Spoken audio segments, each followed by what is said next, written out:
This is a Fox News alert. Change comes to the White House. DHS Secretary John Kelly will now replace Reince Priebus as the president's chief of staff. John Kelly will do a fantastic job. General Kelly has been a star, a great, great American. Reince Priebus, a good man. The president hitting the reset button, saying, okay, let's try something different. I don't think that's a bad thing at all. I'm going to be on Team Trump all the time. This is a good thing. It's the best decision I think the president has made in some time.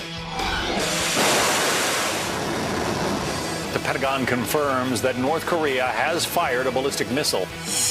We're getting word that President Trump intends to sign the Russia sanctions bill. President Trump was in New York to cheer on law enforcement in their battle against the brutal gang known as MS-13. We will find you, we will arrest you, we will jail you, and we will deport you.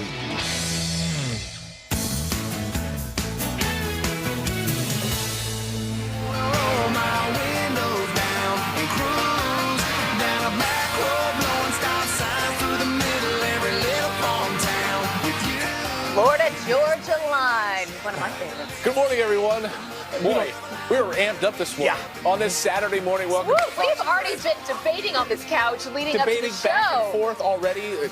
Kelly in, Priebus out. What's next? What's going on? I mean, there's just so much to wrap your head around. John McCain saying it's down. Everyone not understanding why. If only we had some news to get to this morning, you guys. I always say, remember, Saturday mornings used to be kind of a quiet ease into the weekend, like getting like an old man getting into a hot bath. Not anymore on this show. We've got so much news to get to. Espresso going and join us for this morning. Yeah, we've got a big 4 hours ahead, and the big news this morning is a new chief of staff in the White House. You have General John Kelly now replacing Reince Priebus as White House chief of staff, hoping to get things a little bit more in order. I mean, this is just to give you a sense of his background. Take a look at this. He is a retired 4-star general, served 3 tours in Iraq. He comes to the new role from being the current head, of course, of the Department of Homeland Security, former commander of U.S. Southern Command, well-versed in the ways of D.C., a former senior military aide to Secretaries Gates and Panetta at the Defense Department, and obviously comfortable on both sides of the aisle. Quite a resume, Clayton. Yeah, but let's dive into the chief of staff position a little bit, because it's an interesting choice, right? He comes from a military background, as you can attest, the order of command, right? There's an orderly procedure for everything in the military. This White House has not been orderly, and Reince Priebus has certainly not had access to the schedule. That was the difficulty for Reince Priebus. He's in charge of the schedule, and he was never given access to the schedule. As much as there's order in the military knows how to manage disorder, how to manage chaos in combat. You have to be able to come in on a deployment, establish a leadership chain of command, to your point, and then understand a complex battlefield. The nice part about General Kelly, first of all, this is a serious guy. This is a patriot who is not going to put his own political interest in front of the country. There's factions in this White House, as we've known. Right.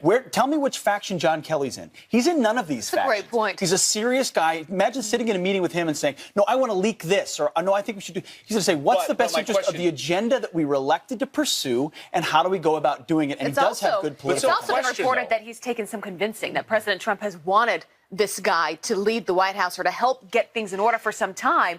And also, he was convinced by members of his family. I mean, I've been through this myself on campaign, and it's just like in the White House. I mean, you've got a lot of competing factions, as you said, Pete, a lot of egos running around. A lot of people are about themselves. And I think finally President Trump was like, I need to get people around me that are loyal to this country, that are loyal to me. And we've got to get to the bottom of these leaks. Because, Clayton, that's one of the biggest problems they're still facing. We've heard from Corey Lewandowski there's 2 camps in this White House, right? He's mentioned it on our show repeatedly. There's sort of the inside camp and there's the outside camp. Reince Priebus, it looks like, fired because he was sort of part of this outside camp.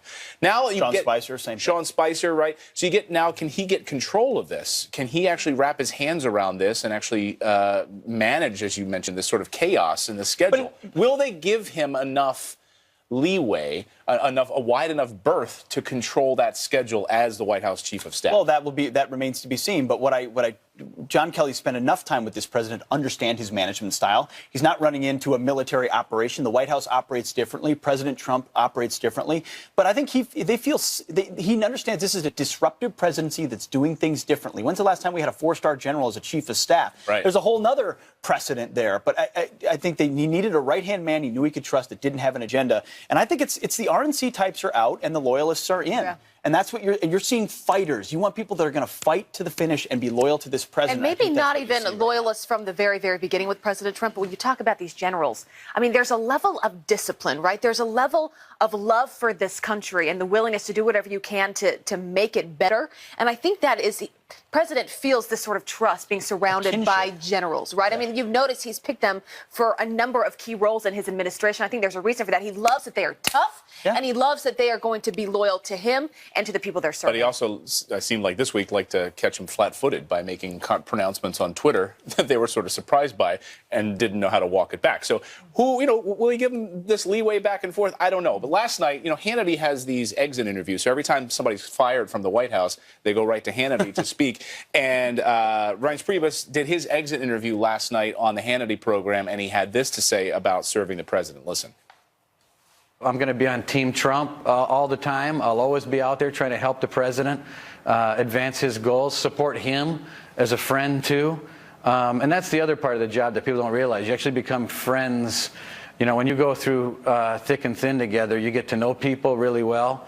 And he's a good man. And I was honored to be able to serve him. I'm feeling good about the fact that he's making a change that makes him comfortable with moving forward. We had a good talk yesterday. I resigned. He accepted it. And then we started working together and talking quite a few times about who would be a great pick to come in here and be the chief of staff. And I can't think of anyone better than a 4-star General John Kelly. Gracious in that. And he is the shortest serving White House chief of staff in U.S. history. In modern history. Sean Hannity also asked about these leaks. Are you a part of these leaks? And Reince Priebus continued to deny that. But I'm curious to get to the bottom of this. I think the American people are, too. We've got a lot of great guests on the show. I'd love to ask Kellyanne Conway about that today, because we all heard what Scaramucci said 3 days ago, hitting Reince Priebus, really testing the waters there of how hard he could go against Reince to let people know that he was the leaker. Well, and ironically, the only thing that hasn't leaked in this White House recently was the resignation of Reince Priebus, which had happened the day before and didn't come out till 5 o'clock on Friday. I'm just saying. Yeah, that is interesting. Well, Kelly, she's going to be on our show a little bit later. She has a tendency of being on our show, and we ask her, is anyone else going to be fired? And then suddenly a week later, someone else is fired. So I don't know. We're going to get to the bottom of that. But she also has some new advice to the White House, and don't treat the president as a peer. Listen. Day that Mr. Trump offered me the campaign management position. It was a Friday, and we had a conversation at his initiation.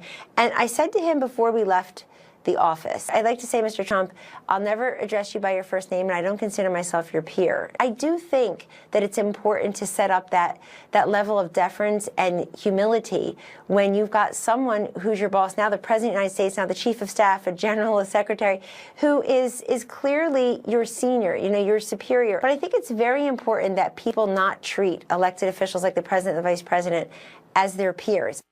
Yeah, the point being made there is that General Kelly is not a peer, but the president is the president, but he has such immense respect for what General Kelly has done, what he's accomplished at DHS with focusing like a laser beam on the initiative. He also hasn't tried to raise his profile or drive a political agenda. He sees him as someone that will come in and focus on what did we promise on the campaign trail and how do we get it done. Maybe giving advice on what wasn't done as well as it could have with Reince Priebus as chief of staff. Maybe he did treat President Trump too much like a friend, too much like a peer. And if there's anything I know about the military, they really have respect for certain levels of superiority, right? So if you are serving the commander-in-chief, I have no doubt that General John Kelly will treat him not as a peer, but as his boss. But also speak truth when necessary and say, hey, sir, this is why this might be a problem, or this is why this person is becoming a problem, or this is where we need to go next. No one's going to control the president. I think he needs to tweet and keep tweeting and keep fighting and keep punching. That's why his people love him.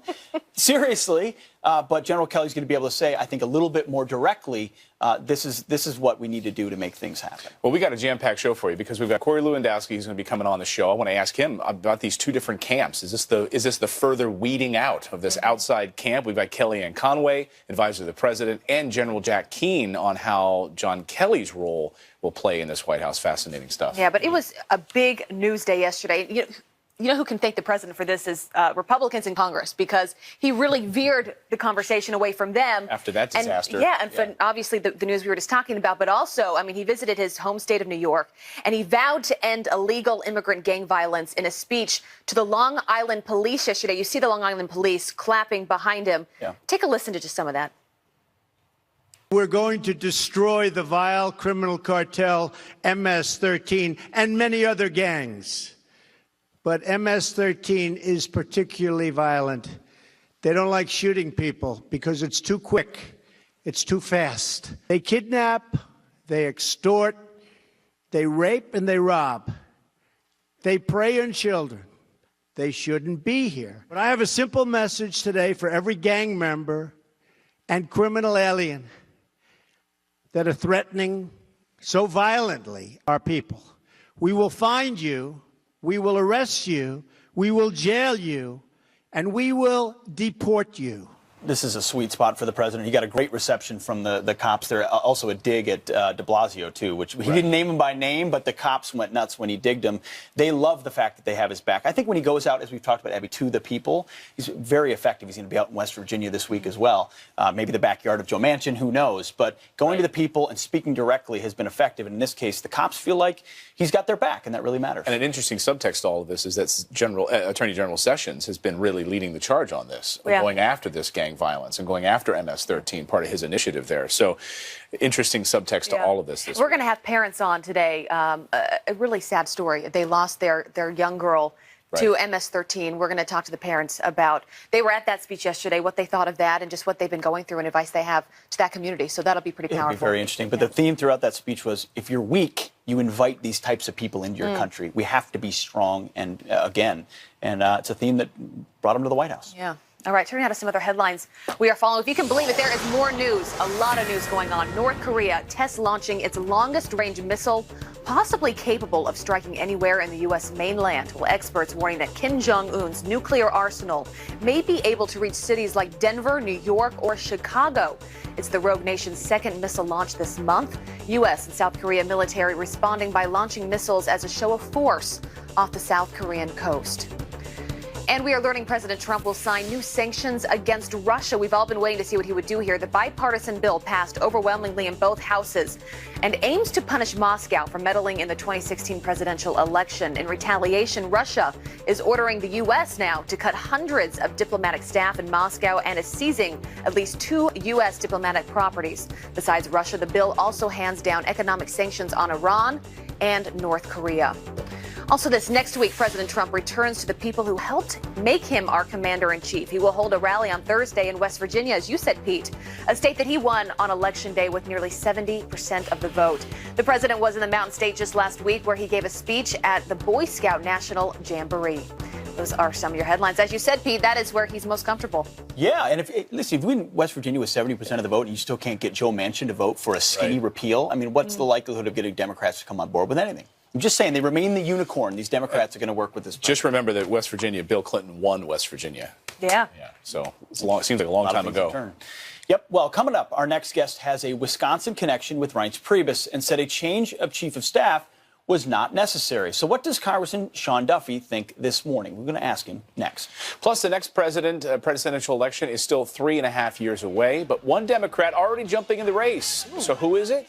Tell you coming up. You won't guess it.